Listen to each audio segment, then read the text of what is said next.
Olá! Hoje nosso grupo vai apresentar um relato de caso com o seguinte tema: a neurosífilis precoce apresentando paralisia facial e úlcera oral em paciente com teste positivo para o vírus da imunodeficiência humana, mais conhecido como HIV.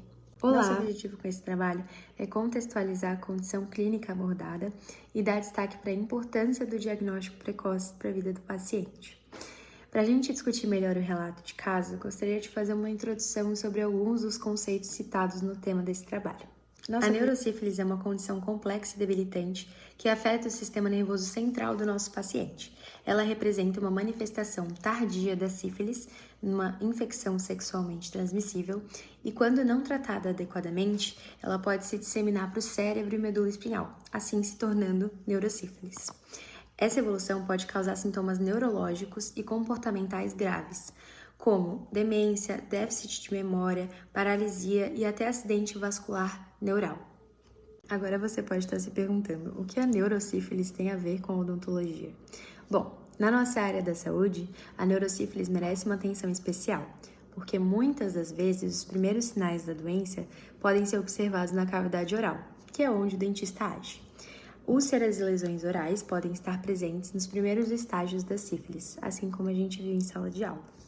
Além disso, o cirurgião dentista pode desempenhar um papel fundamental na detecção precoce da doença, passando o paciente para uma avaliação médica e então evitando complicações neurológicas mais graves. Entre as possíveis manifestações clínicas dessa infecção, nós temos a paralisia facial. A neurosífilis pode comprometer nervos cranianos, em especial o sétimo par, que é responsável pela inervação da face. Como consequência disso, o paciente pode apresentar fraqueza ou paralisia dos músculos faciais, que pode ser tanto unilateral quanto bilateral. As úlceras orais não são manifestações diretas da neurosífilis, mas elas podem estar associadas ao primeiro ou ao segundo estágio da sífilis em si. Na fase primária, nós temos o surgimento do cancro, que é uma úlcera indolor localizada no ponto de infecção do paciente. Já na sífilis secundária, podem aparecer múltiplas lesões aftosas na cavidade oral. Esses sinais clínicos podem evoluir então para a neurosífilis, caso a doença não seja tratada. A coinfecção por HIV é considerado um importante fator de risco para o desenvolvimento da neurosífilis. O vírus da imunodeficiência humana compromete o sistema imunológico do paciente, deixando o organismo muito mais vulnerável a infecções oportunistas e dificultando o controle da sífilis. Essa imunossupressão favorece uma progressão muito rápida da doença, permitindo que a bactéria do Treponema pallidum alcance o sistema nervoso central com uma maior facilidade. O que marca essa fase é a presença de micro-organismos no líquido cefalorraquidiano, junto com alterações celulares e bioquímicas, como aumento de proteínas e de células. Apesar disso, muitos pacientes não apresentam manifestações neurológicas logo no início. No entanto, pessoas imunocomprometidas, principalmente aquelas que já vivem com HIV, a neurosífilis sintomática é bem mais comum. O comprometimento do sistema nervoso costuma começar pelas meninges, causando cefaleia, rigidez na nuca e paralisia de nervos cranianos.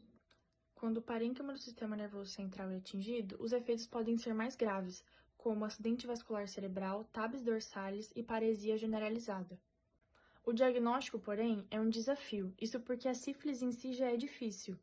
E na neurosífilis, os métodos dependem principalmente de testes imunológicos e da análise de exudatos coletados diretamente de um cancro ativo. Além disso, os sintomas podem ser inespecíficos, como, por exemplo, depressão, perda súbita da visão, demência leve, perda auditiva, neurite óptica, AVC ou até crises epilépticas. Essa grande variedade de manifestações clínicas faz com que o diagnóstico seja atrasado ou até perdido.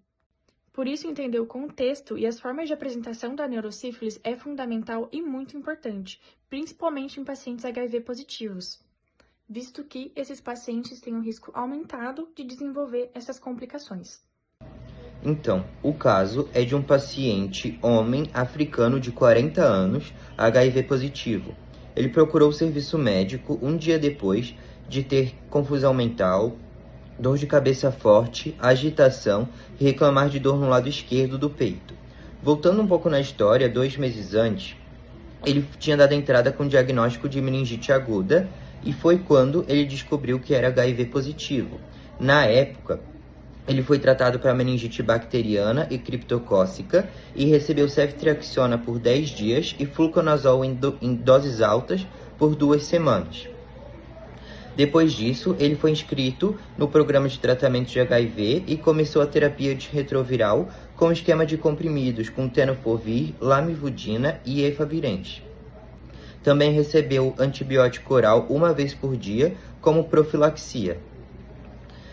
O linfócito T-CD4 dele no início era de 359 células por microlitro de sangue, ou seja, já estava imunossuprimido, já que em pessoas saudáveis o valor é de 500 a 1.500 células por microlitro de sangue. Após a alta, ele ficou em uso dos antibióticos orais por alguns dias, manteve a profilaxia e usava tramadol para dor de cabeça que persistia. Depois de 3 meses, o paciente voltou com dor de cabeça, confusão mental, dor torácica.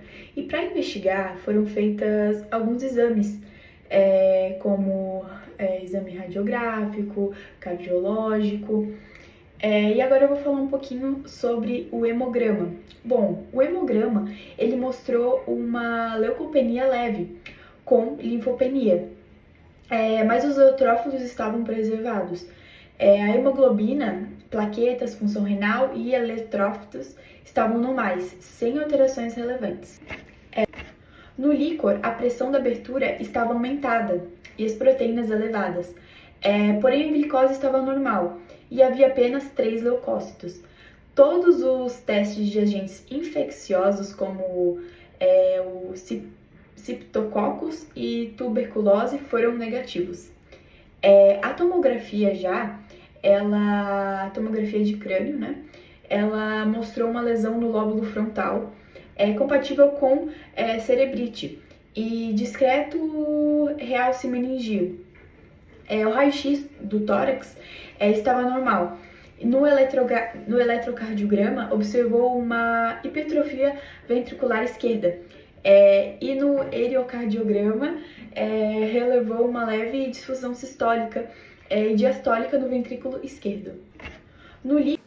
Sobre a evolução hospitalar do paciente, ele foi novamente tratado para meningite bacteriana e criptocócica com a utilização de fluconazol em altas doses, ceftriaxona, além de tramadol. Apesar de 10 dias de tratamento, o paciente apresentou uma piora clínica, onde a escala de coma de Glasgow diminuiu para 13/15 e onde apresentou uma leve confusão mental, além de comportamentos violentos, desinibição, delírios e negligência com a própria higiene pessoal. Também desenvolveu uma paralisia facial ipsilateral, além de convulsões tônico-clônicas generalizadas e trauma inchado com muita dor na região esquerda da mandíbula. Durante a avaliação odontológica, foi observado uma úlcera oral na região molar direita, que aparentemente estava lá há semanas. Sobre hipóteses diagnósticas, diante deste quadro de deterioração, mesmo com o tratamento da meningite, das lesões orais e dos sinais neurológicos, o infectologista levantou suspeita para neurosífilis, onde então realizou testes para sífilis, onde VDRL não diluído deu negativo e VDRL repetido com diluição deu 1,100 positivo.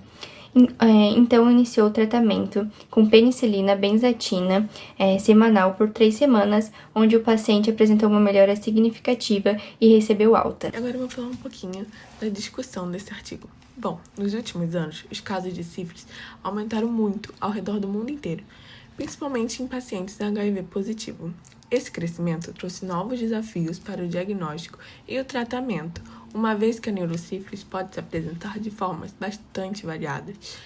E em pacientes HIV ou AIDS, torna-se ainda mais difícil diferenciar os sintomas causados diretamente pela bactéria Treponema palladium daqueles provocados por outras infecções oportunistas ligadas à imunossupressão.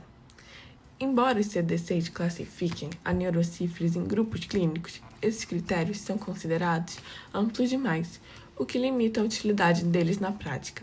Assim, a avaliação clínica detalhada é sempre essencial para evitar erros e atrasos nos diagnósticos. sobretudo porque as manifestações costumam se sobrepor, dificultando a identificação precisa da doença. Então, o diagnóstico da neurosífilis é muito complexo, porque não existe um único exame que seja totalmente confiável. E aí, nesses casos, costuma-se usar testes de triagem seguidos de confirmações no líquor. Mas, mesmo assim, os resultados desses testes podem gerar falsos negativos ou falsos positivos. E é por isso que, mesmo assim, a avaliação clínica continua sendo essencial. Agora, concluindo, o caso que nos foi descrito mostra uma apresentação incomum da neurosífilis em um paciente com HIV positivo e acaba ressaltando também a importância de uma atenção redobrada neste contexto que é incomum. Também é fundamental que alguns profissionais da saúde mantenham um alto grau de suspeita para a sífilis em pacientes que vivem com o HIV e considerem também a neurosífilis como um diagnóstico diferencial em quadros de comprometimento do sistema nervoso e em outros grupos de risco. Eu achei esse artigo bem interessante e também super completo. Apesar de ser inglês, eu não achei ele tão difícil assim de entender. Além desse artigo ser bem importante porque serve de alerta para todos os profissionais da área da saúde sobre apresentações atípicas da neurosífilis em pacientes com HIV. Ele muda totalmente a forma de pensar o diagnóstico, porque nem todas as vezes as doenças vão aparecer sempre do mesmo jeitinho. E esse artigo ajuda a ter um olhar clínico mais amplo sobre as doenças. Achei que um caso bem interessante, porém achei que foi um caso que não precisava ter se complicado tanto, onde o médico já devia ter pedido testes para outras ISTs como a sífilis, já que ele já se apresentava HIV positivo. Conheci termos novos que eu não conhecia, achei bem interessante, como o fenômeno de Prozona, que é o falso negativo, como a escala de coma de Glasgow, e entre outras coisas. Achei que um caso bem interessante, porém achei que foi um caso que não precisava ter se complicado tanto, onde o médico já devia ter pedido testes para outras ISTs como a sífilis, já que ele já se apresentava HIV positivo. Na minha opinião, eu achei esse artigo muito interessante, principalmente por ser uma doença de diagnóstico difícil e ter esse conhecimento prévio já vai ajudar para definir diagnósticos futuramente. Gostei muito de fazer esse trabalho, a gente aprendeu muitas coisas. Acho que o principal ponto para mim foi falar sobre a neurosífilis correlacionada com a odontologia, que quando eu li eu fiquei tentando entender qual seria a correlação de algo neurológico com o odonto, né? Então achei bem interessante. Sem contar que a gente deu uma aprofundada em um assunto que a gente já viu em sala de aula, que é a sífilis, né? Então eu achei bem interessante, e apesar de ser curtinho, eu achei que trouxe bastante conhecimento para a nossa futura jornada como dentistas. Na minha opinião, o artigo foi interessante porque mostra o fato de que pelo paciente ser HIV positivo, isso dificultou o diagnóstico, então eu achei útil porque ajuda a lembrar que tem que considerar diferentes possibilidades. Bom, eu achei o caso bem interessante, também por o paciente ser HIV positivo, só que eu achei um pouquinho de falta, não de cuidado, talvez de atenção do médico, de solicitar os exames certos no tempo certo.